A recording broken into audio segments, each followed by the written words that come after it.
ANP جو ہے نا وہ ہاتھ ملتی رہ گئی، لیکن خیبر پختونخوا کی جو گورنرشپ ہے وہ JUI فے لے اڑی ہے۔ نئے گورنر غلام علی مولانا فضل الرحمان صاحب کے سمدھی ہیں اور ان کے صاحبزادے زبیر علی اس وقت میئر پشاور ہیں۔ باپ گورنر بیٹا میئر، یہ بھی بڑا خوب کمبینیشن ہے۔ حاجی غلام مولانا فضل الرحمان خاندان کے وہ 7ویں فرد ہیں جن کی اقتدار میں انٹری ہوئی ہے۔ اس سے پہلے مولانا کے بیٹے اسد محمود وفاقی وزیر مواصلات ہیں، ان کے بھائی عطاء الرحمان نہ صرف سینیٹر ہیں بلکہ JUI خیبر پختونخوا کے امیر بھی ہیں۔ دوسرے بھائی لطف الرحمان KP اسمبلی کے رکن اور ڈیرہ اسماعیل خان میں جمعیت کے امیر ہیں۔ مولانا کی سالی شاہدہ اختر علی رکن قومی اسمبلی اور اسلامی نظریاتی کونسل کی رکن رہی ہیں۔ موروثی سیاست کو فروغ دینے پر نون لیگ اور پیپلز پارٹی تو ہمیشہ ہی تنقید کی زد میں رہی ہے، لیکن اب مولانا صاحب BEC گنگا میں زبردست طریقے سے ہاتھ دھو رہے ہیں۔ موروثیت کو پروان چڑھانے پر مولانا کو خود اپنی ہی جماعت کے اندر سخت مخالفت کا سامنا کرنا پڑا ہے۔ حافظ احمد جیسے سینئر رہنما نے انہیں اقربا پروری اور ڈکٹیٹر قرار دیا ہے۔ مولانا شیرانی، شجاع الملک اور گل نصیب خان نے بھی بغاوت کرتے ہوئے جمعیت علماء اسلام کے نام سے ایک الگ دھڑا بنا لیا ہے۔ حافظ حسین احمد اور مولانا شیرانی کا ایک الزام یہ بھی تھا کہ ڈکٹیٹرشپ کے خلاف جہاد کے دعوے دار مولانا صاحب نے سربراہی اور اختیارات صرف اپنی ذات تک مختص کر کے خود پارٹی کے اندر ڈکٹیٹرشپ قائم کر دی ہے۔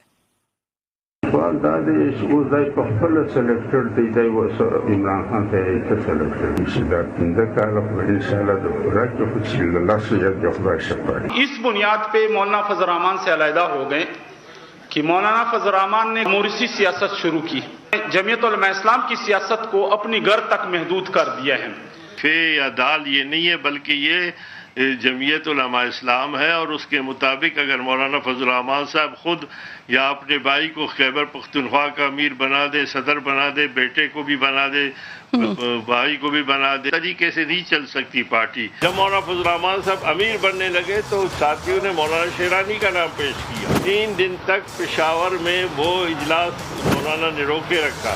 اس کے بعد انہوں نے کہا کہ میں چاہتا ہوں کہ آپ ایک ایسے ترمیم لائے دستور میں کہ میں زندگی بھر کے لیے جو ہے امیر بنوں۔ مولانا صاحب کی اپنی سیاست پر بھی موروثیت کی چھاپ موجود ہے۔ پارٹی سربراہی انہیں اپنے والد معروف سیاستدان اور سابق وزیر اعلیٰ خیبر پختونخوا مفتی محمود کے جانشینی کے نتیجے میں ملی ہے۔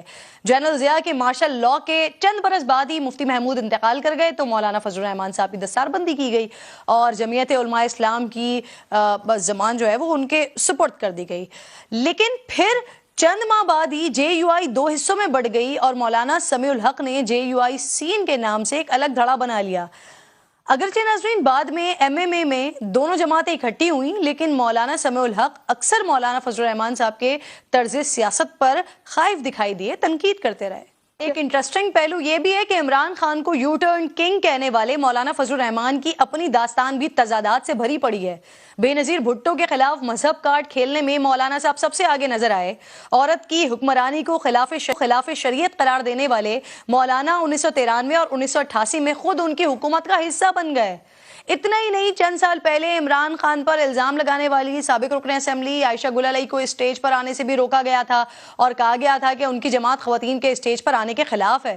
اس بات پہ ہوا ہے خواتین کی امپاورمنٹ، جو قبائلی خواتین ہیں ان کی امپاورمنٹ کے حوالے سے میں ان کو ایک میسج دینا چاہ رہی تھی، اور یہ بات میں نہیں اس سے اتفاق کرتی کہ یہ قبائلی روایات ہیں، لیکن یہ مولوی روایات ضرور ہیں۔ مولوی روایات جو ہے میرے خیال سے میری مولانا فضل الرحمان صاحب سے اس بات پہ گلہ ہے، لیکن سیاسی فائدے کے لیے نا اب مولانا صاحب خود خواتین کے ساتھ اسٹیج پر نظر آتے ہیں، بلکہ انہیں سپورٹ کرنے کے لیے بھی پیش رہتے ہیں۔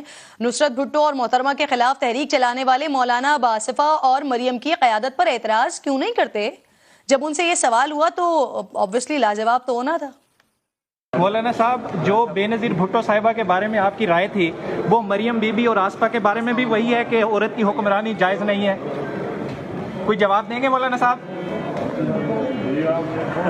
کوئی جواب دیں گے مولانا صاحب؟ پچھلے 40 سالوں سے مقتدر حلقوں کے پسندیدہ سیاستدان غټ غټ مولیان تاسو یې دمو سره ډم دی، ای سره سیلفیانه جوړئ او د ښځو له په سر لاسونه وئ او ښځو ته چې کوم دی نو کتا بره کېږه، دې ته مولا نه وئ، دې ته قرآن کریم خر وئ، خر مثل الذین حملوا التوراة ثم لم يحملوها كمثل الحمار، الله وئ دا خر دی، قرآن کریم دې ته سپی وئ فمثله كمثل الكلب، دا بیا عالم نه دی. عالم هغه چاته وایي چې د پیغمبر میراث سنبال کی. زما عزتمندو دا مې تا ته ووې او دا پیغام علماء کرامو له ورکوم. ټولو خولو ته لګام اچولی دی، چپ ناستی د الله د رضا دپاره یو تنم خوله نه کولاوئ. زما دا ذمه داري وه چې زه علماو ته دا ووایم چې خولې کولاو کوي، رد د قانون د غیر الله کوي، رد د شرکو کوي، رد د بدعتو کوي، رد د رسم رواجو کوي، رد د فحاشۍ عریانیو کوي، او رد د وحدت الادیان چې دا خلکو نن د مذهبي آهنګي کم جوړه کړې ده چې یهودیت او عیسایت دا یو شی دی د اسلام سره. یاد ساتئ غل او امتیازې چرته د پیو سره نشي یو ځای کېدی. که یو ځای کېږي یهودیت غل امتیازې دي، نصرانیت غل امتیازې دي، غل امتیازې د شودو او د ماستو د پیو سره چرته چا نه دي یو ځای کړي. دا نه چې ته ماله سیکوم راولې، ته ماله هندوم راولې، ته ماله قادیانې پرویزې شیعه او هر څه راولې. اجي دا یو انسانیت دی. نه، زه مسلمان پیژنم او په انسانانو کې مسلمان پیژنم، انسانیت هم پیژنم، لیکن د انسانیت سره دما لرب کریم یو نظام را کړی دی چې هغه اسلام دی. چې هغه یو سړی نه مني نو زه بیا هغه انسان ته انسان نه وایم. چې هغه ټکراوي او د هغې تصادم کوي نو قرآن کریم هغې ته بیا کل انعام ویلی دي، هغې ته بیا الله انسان د سره وایي نه اولئک کل انعام. زما عزتمندو د علماو سپورټ وکئ د حق پرستو او علماو ته وایم چې خولې کلاو کوي. سبا به د قیامت دربار کې ولاړ او یو حدیث وایم پیغمبر پاک ویلی من سئل عن علم علمه ثم کتمه. چانه چې د یو علم باره کې تپوس وکړی شو یعنی احتیاج راغی ده ته پته وه او د بیا هم هغه پټ کا هغه ملا نو الجم یوم القیامت بلجام من نارن. د قیامت پر ورځ باندې به ورته د اور واګې واچولی شي. د ځان ته کورې اچولی وکړه نو چې کورې اچولی وي شیخ فریده خو له چپه بهتري ده. نو چې دلته دا کورې اچولی و هلته به الله د اور واګې ورکړي چې تا خولې ته کورې اچولی و راشه چې زه راته د اور یو کورې واچوم او د جهنم واګې به واچوي. علما دې لږ په دې سوچ وکړي چې تر کومې به خاموشې، تر کومې به پالنګونو کې او سوپو کې ناستې او د مزو ژوند به تېرې. د الله دربار کې د ودرېدو سوچ دې شته او که د الله دربار کې د ودرېدو سوچ دې نشته. اقول